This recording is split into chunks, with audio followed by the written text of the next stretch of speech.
name is BenFlyingRetro, and I'm embarking on a quest to purchase every classic GI Joe comic from the original 80s and 90s Marvel run. Warning.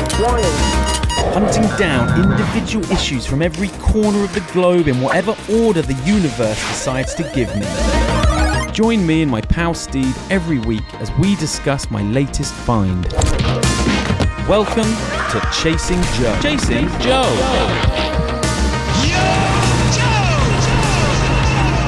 Hello everybody and welcome to episode 14 of Chasing Joe. I'm looking like Santa. We are tracking the Marvel run, all 155 issues from 1982 to 1994. And you can only do that if you've got mushroom Christmas decorations, S-Jubs. It's like you're in a Smurf colony. I'm somewhere. I am and it's somewhere. only ironic that you've got this blue feature wall behind you. Yeah. I feel like we're in a different part of your house every time we record. Oh, let's make that so. Look, I've got a new feature on the show. This is a great comic up there. I've got Grommets, which is an 80s subculture skate comic book. I've got Saga. I mean, that is a must-read, S-Jubs. I need to get you into comic books. But do you have a Rob, baby? I really do. The postman came with a Forbidden Planet folder once again. Some people around this time of year are worried if the big man is going to come. Santy C, but I spend my nights worrying if the postman's going to come, but he does come. He really does. Does the legend of Santa Claus still live in the Ben household? You've got a youngster, 4 years old, yeah? Dude. Does he believe? Look at me. He believes, all right. We all believe. Yep, but does he believe that it's Dad in a Santa hat dropping the presents off? No, or is jolly old Saint Nick squeezing down the chimney? No, there's high levels of belief happening in this household. It's a choice, S-Jubs. So that means you have to drink the milk and bite the carrot and eat the cookies. Yeah? Yeah, for sure. Yeah, and a family-size shot of whiskey. Ooh. For Santa, for sure. I want to be the Santa Claus arriving at your place. Damn. Okay, let's open this. Now, am I right in thinking when this airs, it won't have been Christmas yet? Basically, have a good one. Christmas yet, but you know, make sure you have a good one. This should reach your listenership's ears on the 19th of December. Well, so you're in the for last a one before the 25th, and my goodness, the book has come out. Issue 29 came out in August 1984, November cover date. Now, I'll tell you what else was doing the rounds in August 1984, and that was Ghostbusters. Still in theaters, huh? Very much not still in, just come out and was just came out. Changing the world. Right. So what a day that would have been. You could have read this and then had your whole world turned upside down by one of the greatest films ever put to film. Wow, this is a great cover. I think I'm more into the whatever the colorist is doing. I think, doesn't Michael Golden color his own work? I got the book myself for this. No, you have not. I do. I'm in my family home. There are comic books in this place. I don't have to do the digital. Awesome, S-Jubs. Well done. I didn't Good even for know you. I had it. I did not know I had it. I swear someone is sneaking G.I. Joe comic books surreptitiously into my household. It's probably my buddy Rob. It is that time. He house sits for my parents. He just slips in an issue and he 29. Works at a comic book store. Okay, talking about the cover itself, Michael Golden, look, the thing that jumps out at you is always going to be Destro. He's firing the twin 50s at something. You're just seeing this enormous, amazing, like, glare or paint effect, somethings. Yeah, that's white muzzle hot flash. lead. And it totally eclipses the incredible pencil work that's going on in the background with Duke and Roadblock. Like, Destro, he's fuming. He cannot adjust the angle on that cannon. Because if he could, he would be nailing Duke and Roadblock down there? I don't know. I think the conceit is that Roadblock is able to maneuver that piece of armor plate to just maybe he could switch to his wrist rockets. How do you think he even launches those? Is it like Spidey Spider-Man? style. Yeah, I don't know. A wrist flick? Yeah, he better not be flexing his wrist by accident, is all I'm saying. It's a major safety concern there.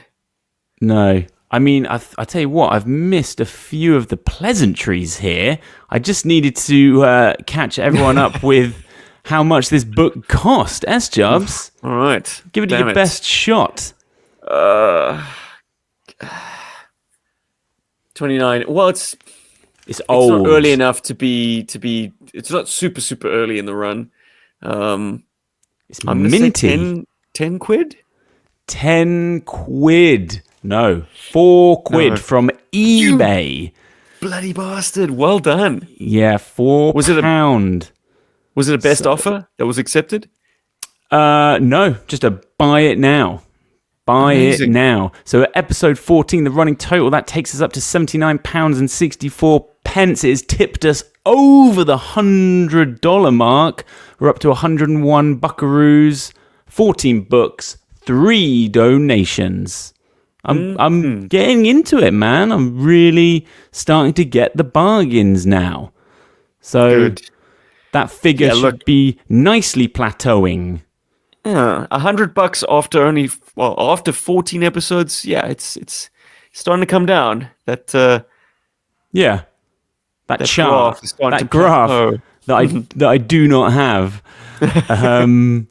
Yeah, my notes here. I mean, I'm saying that the cover is groovy. That's what I'm saying. It's the yellow, it's the white, it's Destro. It's hell of a unique. And also, there is no other cover quite like it. Yeah, at first glance, you ain't seeing Roadblock and Duke. You ain't seeing those guys. It's only on a deeper look, and you know I love a deeper look.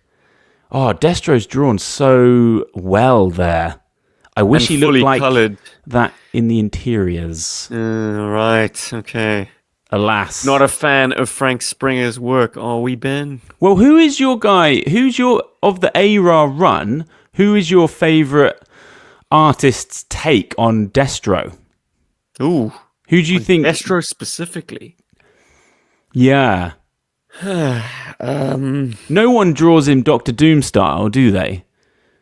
You know, I really, first impressions really lost Mike Fosberg's take on Destro just because it's so, old-timey.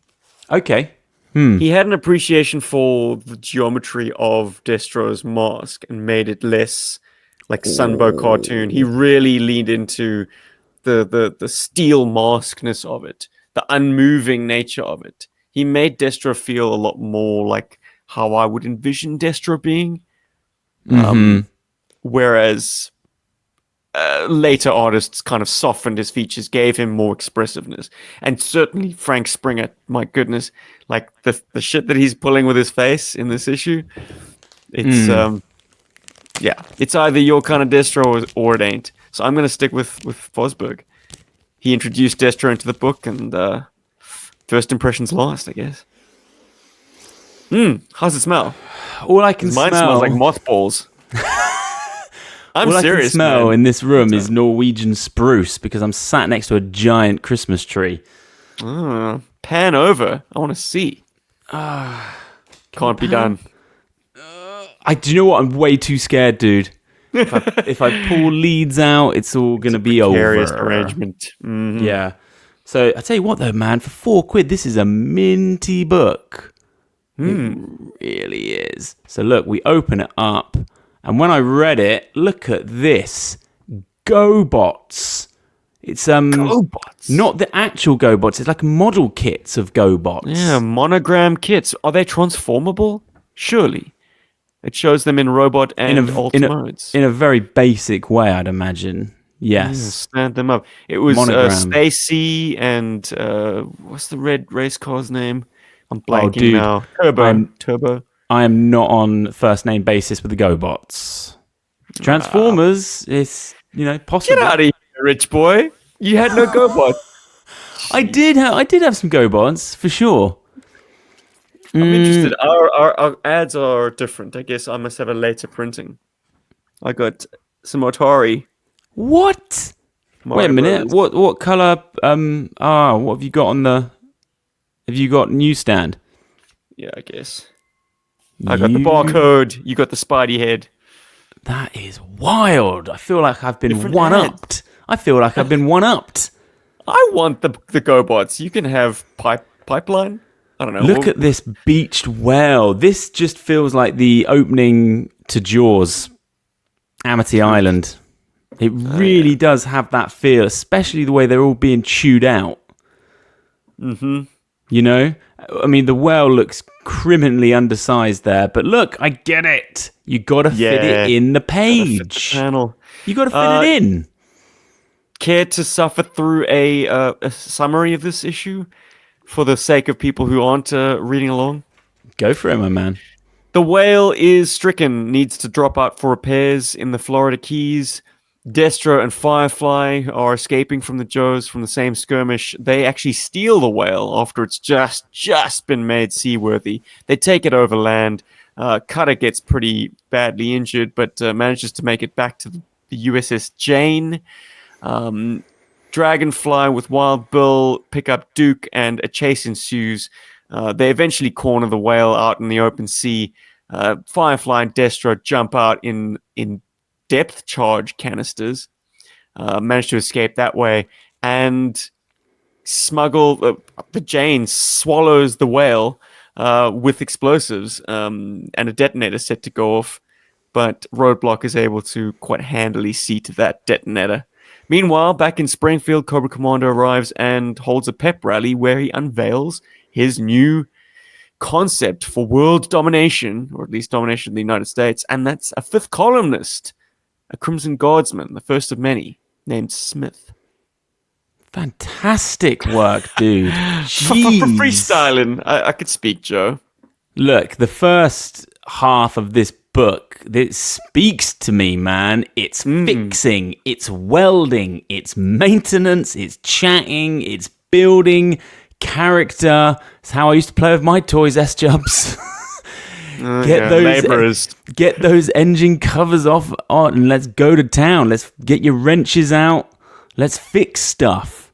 I mean, we're led to believe that Roadblock is fixing the whale with bicycle puncture repair kits. That's going to take some serious time. Well, pardon the expression, but this is what once again pokes holes in the idea of an assault hovercraft.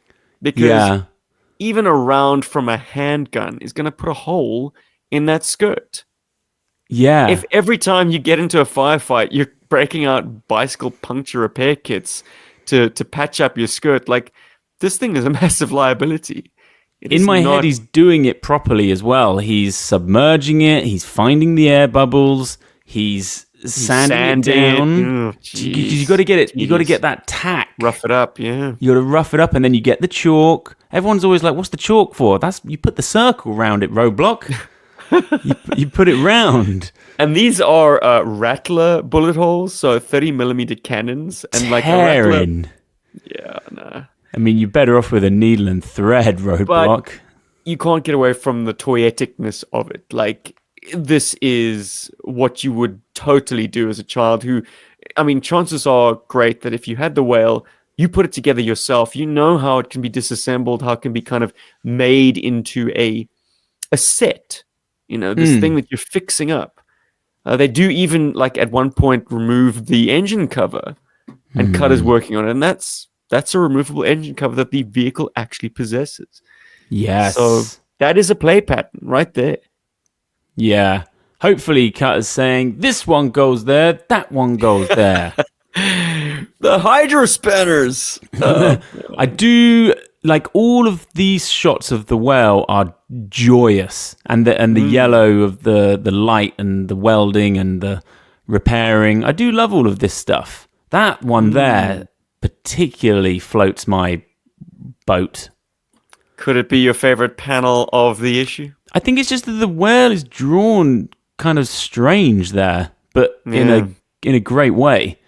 Sports Kind of- carded up. Yeah, almost looks more like anime. But yeah. And about half the size of the actual toy. Yeah, look, it's full of atmosphere. The sort of late night doing repairs by lamplight. I mean, this Yeah. is the kind of nuts and bolts stuff that any other comic book would squarely avoid.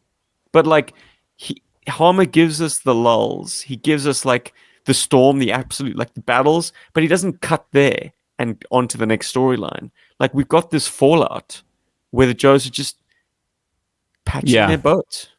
Amazing.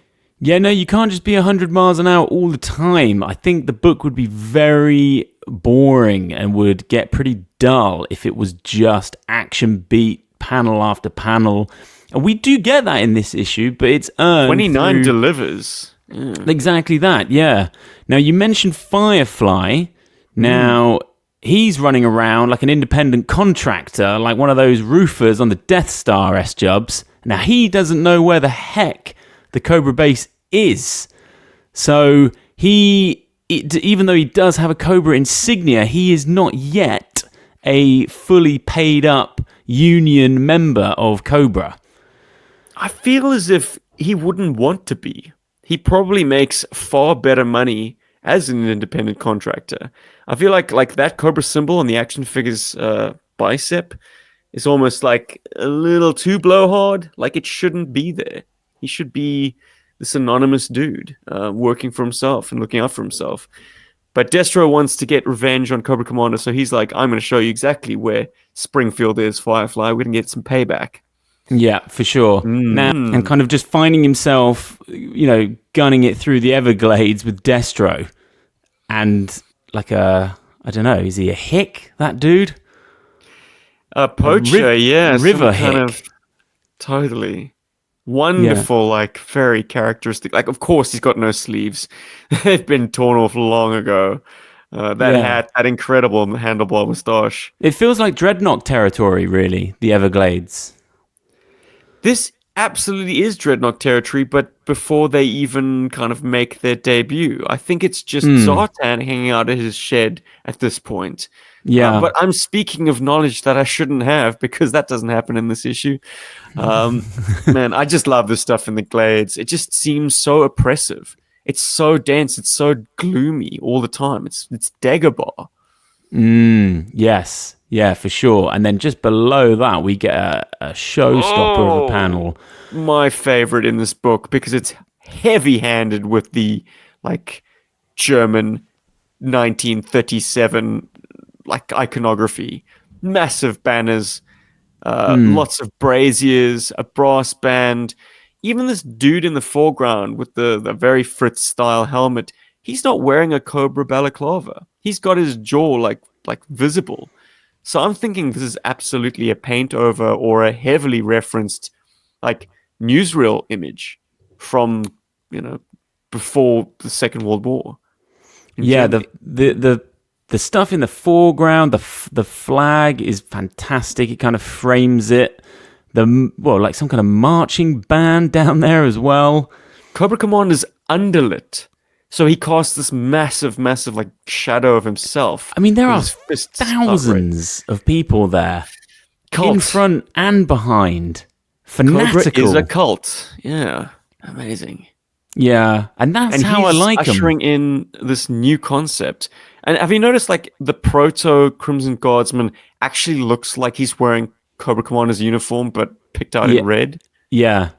I like this idea. Not that I ever played with my Crimson Guard like this. Well, we never all. got a plainclothes Crimson Guard. They were just like, one up from the blue shirts, pretty handy, and they had cool guns with bayonets and stuff. But yeah, I like this that they're hiding in plain sight. Yeah, in corporations and they have sort of the perfect family and everything, and they're just infiltrating America, essentially. Are you familiar with the Red Laser action figure? Possibly, if I saw it. Yeah, in Action Force, the Palitoy initial Action Force series, right? Red Laser was a member of the Red Shadows. He was a named character, but most importantly, he came with the HAL, the sort of redecoed HAL laser system, and the action figure was just Cobra Commander, mirror face Cobra Commander, but like in red. And they Right. changed the face to actually have like this black mask with white eyes, if I'm remembering correctly. So it really changes the look of that Cobra Commander mold. But it feels very much like that is the direct inspiration for the way the Crimson Guardsman is portrayed here. Crimson Guard was an early fig for me. All right. Yeah.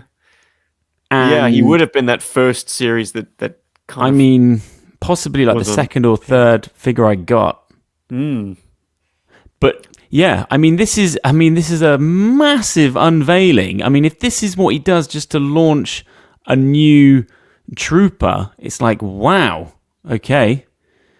I mean, This he's is in Cobra's sort of most underhanded scheme, like total sedition. It's infiltration into society. I think, yeah, this is the bit where he talks about all of his, what does he talk about? Like pyramid schemes and screwing over the IRS. Sitcoms. By not paying your taxes. Yeah, shitty sitcoms that lower the intelligence of America. The bubbles almost betray the art, almost. Because you think he's he is fully sort of crazy. It's just that I don't know how. Do you find that threatening? Are you scared of Cobra here with their sitcoms and? Look, it would seem ridiculous if taken out of context, but you just look at how many people have turned up, and they're all true believers, man. Like, this is absolutely... like punching in 3 times there is so cool as well. I mean, look how close we are in that third one. It's it's hand-drawn art when the helmet sort of morphs. Yeah. Consistent between panels. But buddy, those imperfections, that's it. Frank Springer's artwork. Look, I believe your buddy Chief had a soft spot for Mr. Springer. Okay. Wow. No, I don't remember that. If I'm remembering correctly, I think you were a bit sort of mixed on the art. He's pretty inconsistent. but then you could argue that makes it really exciting because we get like 8 different versions of the whale in this book. You know, he's just sort of drawing, and then there's absolutely nothing wrong with that, really. I've always praised artists who've been able to like have almost like geometric precision when it comes to rendering the vehicles in all angles, always looking like perfect representations of the toy. But that kind of becomes a bit cold, doesn't it? It becomes a bit mathematical. Yes. Whereas if the art's a little bit looser, like a little bit stylized, a little bit sort of different panel to panel. I don't know. Yeah. I'm not about to engage some art criticism here, but there's some charm to that. We definitely don't want like blueprints and technical. We don't want them to look like that because I think it's kind of like over designed and like I've always had a soft spot for hand drawn Cobra symbols. Yeah, you love that. Well, it's an annoyance in recent times that people just kind of vector an image, like they just take the graphic and apply it to the art, because you can do that with a computer now. Back in the 80s, it was hand-drawn all the way, and there were variations panel to panel between how even symbols that are repeated on the page. Like here we see 4 Cobra symbols on like banners, and they're all mildly different, and they're certainly colored differently, that blotchy red. But that's so delightful to my eyes. I was reading... Perfect would be jarring. I caught up with Modern Era last night. Oh, yeah? I was a couple of issues... oh, dear! I was a couple of issues behind, and I think all of the things we're talking about with the art in this book are things that, maybe I don't like about modern comics. Almost perfection. That it feels... I don't know, more rigid and designed and maybe overthought, where there's a looseness to this back in the day, I don't know how long would it take to draw a book like this? Like, how much time are the artists given? Are they just hashing this out in a few days? My understanding because I feel like they're so far ahead of themselves now. Are they? If anything, they take longer nowadays. Right. Back then, these funny books were being pumped out. Like a penciler, I don't know, 2 to 3 weeks? Mm. Complete an issue? Is When that I even was possible? A month? when I was doing Talking Joe, I was kind of like newer to comics, and now that I'm really reading a lot of comics every single week, my goodness, like the art is such a big part of it for me now. Like just really taking in the panels, thinking about how it's drawn, big on the color as well. And I always forget that the colorist is a totally separate skill, separate dude. Yeah, so it's interesting doing this show now. I feel like I'm doing a much deeper dive on the visuals of the book. And I think with Talking Joe, I was kind of just like caught up in the nostalgia and like rereading the stories and stuff. And I feel like this time I'm sort of taking my time, spending a bit more time with the art, getting to know all the different artists on the run. So yeah, yeah, We were that's where treated I'm at with the art. to almost a like dream team of artists on GI Joe. Yeah, no, for sure. I mean, They they're each bring old something dudes now unique. as well. Yeah, true. I mean, it's A crazy lot of them to still think. do the convention circuit. Chief was like, he interviewed some of them as well. And at the time I was like, oh, cool, but that's mad. I was just listening to Mark interviewing Ron Wagner the other day. wow. I don't know if Yeah. I've listened to that. I need to, for sure. The interviews are great, man. Well Yeah. worth a listen. What else have I got in my notes here? I've got Spy Who Loved Me ship. Oh, yes. The Jane is like a transformer. It can extend hydrofoils, but it can also like open up its Gobble bow. you up. Yeah. Yeah, that's quite wild. I mean, James Bond was big. I mean, it's big now, but it was, they are absolutely going to be referencing James Bond in some of these books. I have no doubt. Do you? Well, we spoke about it last episode with Special Missions 20 and Snow Job in full flight downhill on his skis being a Roger Moore. Yeah. It was probably a big player in the zeitgeist back then, maybe way more than it is now. You think about the Everglades with particularly those two like hick cops, the sheriffs. Like that is a callback to Live and Let Die. I was going to say Man with the Golden Gun. And well, no, that's the second time he's in it, and right? then so it went Live and Let Die, then The Spy Who Loved Me or Man with the Golden. Anyway, yeah, he's in 2. Sheriff T. Pepper, I think. Sheriff T. Pepper. All I know is he's got a cousin called Billy Bob who has the fastest boat on the river. Right. Yeah. Let me flick to those boys because they are played for laughs. Secret agent on whose side? I mean, Live and Let Die is a film, S-Jubs. You should try and get that on over the Christmas season. When, Ben? When? Oh, that's a nice panel there of the well. I'm going to Destro with his foot to the floor. Truth. And then he goes for like that's when it looks a bit hokey when he goes into town and the whale is like smaller than a car. Oh, look at him, he's showing off now. Oh, I'm home, baby. I've got all the toys. And if you think that's cool, is this complete as well? That. Oh, I got my dragonfly. The mud green, they are just gorgeous. Yeah. Dude, they look so good together. Yeah. Jeez. Yeah. That classic 83, 84 GI Joe green. Yes. Now, that well that you've got yourself there, that's fully kitted out. Yeah, baby. Yeah. I bought this bad boy before the prices went insane. It's still got its original veins and they're unbroken. I count myself as one of the lucky ones to have never left the hobby. So I got the deals as and when they appeared.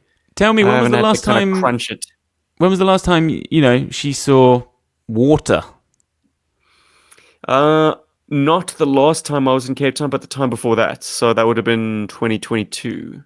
Yeah. I did Bug Hunt, which saw the whale squaring off against the cobra bug, firing depth Yes. charges, having a good old gunfight on the open seas. Oh, dude, She it's doesn't such float a. very well, I'm afraid. The whale. That was my question. Yeah, what happens here? Are you on the clock as soon as it? I can't remember. Yeah, you don't want to take your hand away from it for too long. Some whales float better than others. So, I mean, someone's going to come at me in the comments otherwise saying, like, I put my whale in the pool the other day, left it for 45 minutes, it's still floating when I go back to it. Well, as I say, some whales are assembled a little bit better. Some whales have stood the passage of time a bit better. But either way, it's a creaky thing. And if you engage in kind of rough play or any kind of turbulent water, if water splashes into the cavities, it ain't going to get out. There's no drainage. It's just going to keep accumulating until the thing starts to list. Yeah, when we played with the whale, we would mud it up. Excellent. I mean, we would decorate it, splatter it, try and make it feel and look as sort of real world as possible. I mean, it was caked. Like, Nice. after we did these setups, the bath, like the cleaning of the toys was biblical. Like, it was a whole. I think that probably hasn't helped my figures age that well, because they get so mudded up and then they'd go, then they get rinsed and sort of cleaned. And I think just doing that over and over again probably is. And you got to rinse it until you feel no grit in like That's the it. waist joint and then the legs. That just sent me back. The grit in the waist. Yeah. Though I will say this much, like being able to chuck your toys in a soapy bath from time to time, that's a great way of taking care of them, in fact. Like, people always ask me, like, how do you keep dust off your vehicles? Well, get them in the water. You're very pro-plunge, man. You've always said that.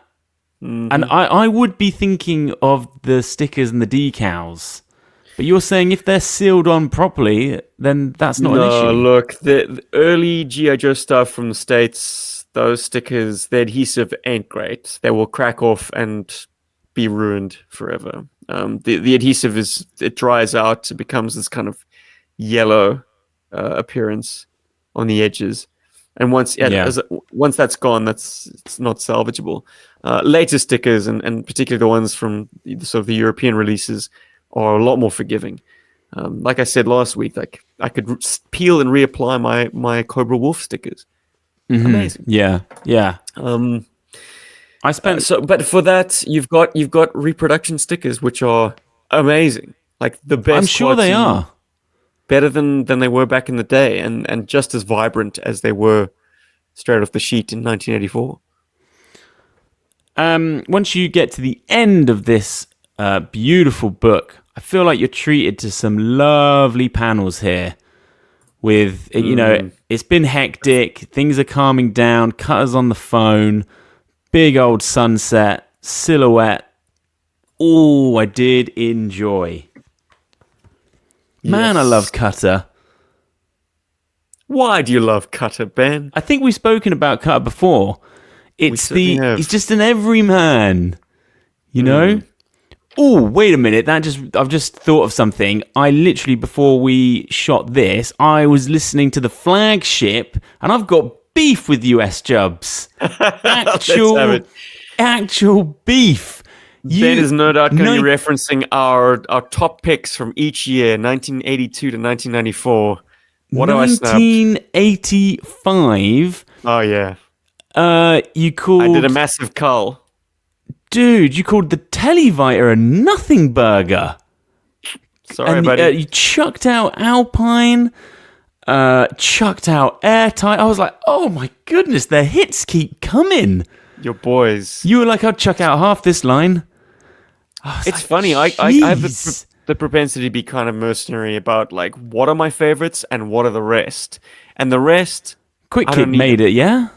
Quick Kick did make it. Okay. I think anyone with that much charisma, like to run around barefoot on the battlefield, like it's not even charisma. It's just it's ballsy. It's a bold choice. We like to reward bold choices on GI Joburg. Yeah, I feel like you're a guy, you have your favorites, and then you have your not favorites. I feel like there's no in between. It's like, no, these guys made it, and no one else comes close. Did you not do cliff-based play with Alpine? That was a big part of my play. Was Rock Viper. I didn't have Alpine. I mean, there you go. That's okay. Fair enough. I wasn't convinced Alpine was a European release, but if you got him, he must. No, but I just think big part of my play was like rocks, Alpine. I must have had Alpine. Or do you think I'm just being? Do you think it's rose-tinted glasses and I'm just thinking of Sumbo? Because he was such a big part of that cartoon. Lovely character, like phenomenal character in the Sumbo Amazing characters, great looking, great visual, incredibly voiced. Great accessories. He's right here.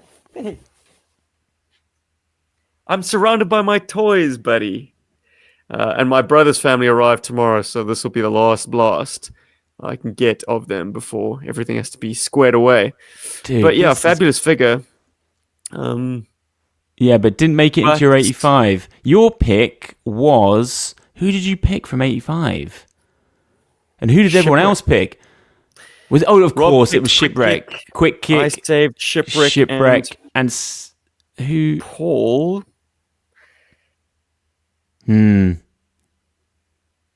Oof. Deep cut. I can't remember. Yeah, it was a great show, though, dude. Also did Shipwreck. It was a great show. Gets you thinking, what if I was to pick only one from each series? Yeah, you guys are really nostalgic for Snake Eyes version 3. Yeah. I feel like. And is that the wider community as well? No. Version 3 with the butterfly knives is kind of the eternal runner-up. It's a Safa thing. It's a Safa thing because Visor with Timber was a myth here. Yeah. He was on a few card backs, and you always pined for that figure, but just never saw him. I know that he was released here because I have acquired subsequently South African released Snake Eyes version 2s, but I never saw him in the flesh as a child. So yeah, Snake Eyes version 3 was like the one that got away from me because I had him Christmas of 1990, and then I'm wondering if some child maybe pocketed him. You know how things are. You got kids over at the house all the time, and Snake Eyes is the man. So if you're going to steal one G.I. Joe, it's going to be that I feel like mine and Chief's collection just morphed, and yeah. And what? We weren't doing... Well, I say we weren't doing stock check. I think if we were, I think I was swipe. I came out of it quite well. Because when we went through... It could have gone either way. I thought you were about to say, like, I think Chief might have tried to convince me that, yeah, no, that's mine. That's mine. Yeah. I think he was definitely... you were taking his stuff. No, I feel like he was definitely, you give me 2 and I'll give you that 1. That's where he'd get me, you know? Playing the age game. I mean, but yeah. How much older is he? 5 years? 5. 4 years? 5 years, yeah. Yeah, initially, he's my brother's friend. You were a soft target. Exactly. I totally was. Have we got anything else we would love to say about this issue? Do you get a different ad on the back? Ooh, yes, absolutely. I got the War Room, man. Star Wars Arcade. Dude, I know which one I prefer. What, Atari? Yeah, Parker Brothers. Star Wars, the arcade game for the classic green. What do you call that style of art? Like the line-based game. Oh, and it was for ColecoVision and the Commodore 64. Jeez, okay. Yeah, way too early doors for my gaming prehistory. I started out with well, it wasn't the NES. It was the sort of the Famicom clone. The Famicom. What is that? Clone. So knockoff versions of the Famicom. God, I'm from Africa, bro. You got to educate me, dude. By the time I came into it, like we had Chinese knockoffs of everything. Wow. Okay. Yeah. No need to buy the enormous, expensive NES based upon a VHS. Like, we had American friends, triplets, and they had a NES. And that was mind-blowing to see this gargantuan piece of technology for just playing TV games. I'm like, what? Is that necessary? So you've only played. So I had Action Force on the C64, where you're the Ore Striker, and you've Or your got Dragonfly. Yeah, or your Dragonfly. Ore Striker. So you didn't play that real time. You played that after the fact. Because did that come out on the? That. Oh, wow. I think the only sort of early GI Joe game I've played is The NES one. Is it the Commodore 64? There's one. It's a sort of you do vehicle sections with like top down, and then you do sections where you're dueling a Cobra baddie in like a kind of a right. What you'd call it? I don't know. I feel like one of them was actually quite big, and I think that was on the NES. Oh, the NES game. My entire childhood was characterized by the NES games. There you go. Still plays the bloody chip tunes. That's it, exactly. Yeah. Okay. Yeah, we've drifted into gaming. Well, dude, I've been playing a little bit of Fortnite recently, and I missed all the Snake Eyes and Storm. Like once upon a time, they had Storm Shadow and Snake Eyes in there. Can you still get those skins? Well, no, it's all about scarcity. I think they never come up. Gutted. Yeah, that's my favorite part of that game is just all the different avatars because it feels like Ready Player One. You know, I play as Boosh, Princess Leia. Lovely. In Boosh disguise. He's holding a thermal detonator. Yato. That was not bad, actually. Very good. Nice vocal fry there. Yato. I can't All right, think this what else bit she will says. make the cut for a clip art, I'm sure. Try and net some of those Star Wars fans. And it's so funny how we latch onto like the smallest and simplest things like that. I've just always been obsessed with Princess Leia in Boosh disguise. And now I've got a dog named Boosh. Princess Leia and what she wears shortly thereafter. No, that's not entirely true. I don't know. I had blinkers on, or maybe I watched Return of the Jedi way too young to have those kind of thoughts. But like, only now as an adult, I'm like, wow, Carrie Fisher, that's fucking sexy, man. Yeah, she's awesome. I miss her. It's sad that she went.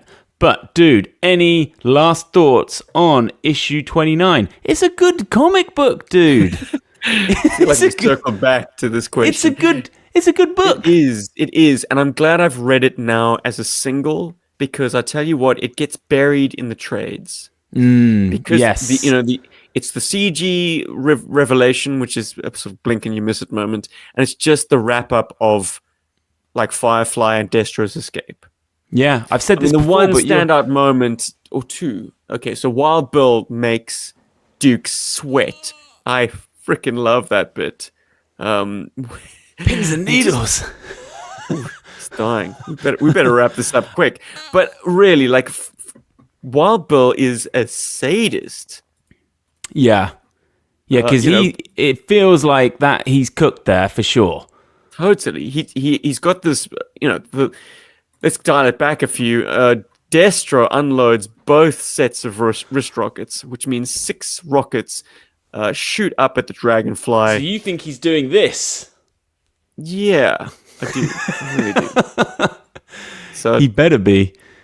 Don't be doing that just out of the blue.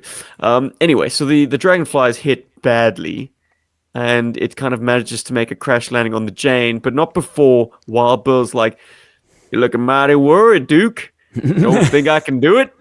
"Sure, I think you can do it, Wild Bill. You want to try it yourself, Duke? Here, take the stick." "Bill, I honestly, truly, to gosh, believe you could pull off this crazy stunt, so do it already." "Okay, calm down. I got the situation covered." Like that, just dripping with character, makes me wonder if someone who was a personal acquaintance of Larry, perhaps, like put him in a similar situation. Like whoever possibly. Wild Bill is based upon, this might be an anecdote. It feels like it. He did something to Larry, like some kind of hazing for the new guy, maybe. I'm sure made him sweat. I'm sure that the whole run is peppered with little real people. Meetings that Harmer had with people, or who knows. But that one, if that was based on anything real, that would be incredible. Well, the same goes for when Tripwire is going to make the sacrifice play, and Roadblock totally chews him out. Boots him off and says, like, Uncle Sam paid for your military education. You're not going to throw it away so quickly. Yeah, Roadblock's, he's thinking about the taxpayers. It's bizarre. Jeez. Towing the line, hey, Rhodey? Yeah, and then does some kind of miracle throw. Yeah. And, there you go. Throws this detonator out of the... What are those? I mean, do they have a name? This kind of massive, like, ventilation... Just feels like something you talk through and someone... I thought that too, but surely that's not it. No. Hello down there. How's the engine looking? Full steam ahead, Captain. Nah. Iceberg, dead ahead. Interesting you should talk about the trades, because I often think how that completely changes how you read a book. Sometimes you won't even pause to take in the next issue's cover, and you're just straight on with the story, and you can't even see the seam. Because 29 follows so hot in the heels of what came before, and it's continuous, that's why I kind of collapsed this issue, and why it's so joyous to be doing Chasing Joe and reading the single, reading the floppy on its own. The context really collapse. Good. And you just take it out. Luxuriate in what this book offers. And to that end, I'd say Mr. Springer is a joy to behold. For sure. And how long is he on this book for? He dips in and out. Like this. Okay. I think he did either 28 or 27. Like this Everglades story, it's him alternating with another artist. Once again, I don't actually know what I'm talking about because, like, I only read one book in preparation for this episode, Chasing Joe. Dude, I want you to do a stock take of your books. Let's find out where you are. I've realized that, like, my list, my previous stock take was inaccurate. I have more than I thought I did, which is unfortunate because I just bought a mess of books. That means you've got Australia. dupes. Yeah, I do. Dude, I'll send you my numbers.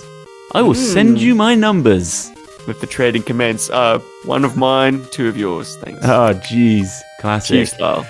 Okay, let's wrap this up. The next time. Yeah, so guys, have a great Christmas. I hope you get everything you want. I hope I get what I want. I have a feeling you're going to be getting some Joes. You know it. You usually do. I can guess what's coming. It's an Action Force release, and it's one of the greatest GI Joe toys ever created. But we'll talk about this on the next episode of Chasing Joe. Yeah, for sure. Okay, guys, have a great Christmas. We'll see you on the next one. Yo, Joe. Ho, ho, ho!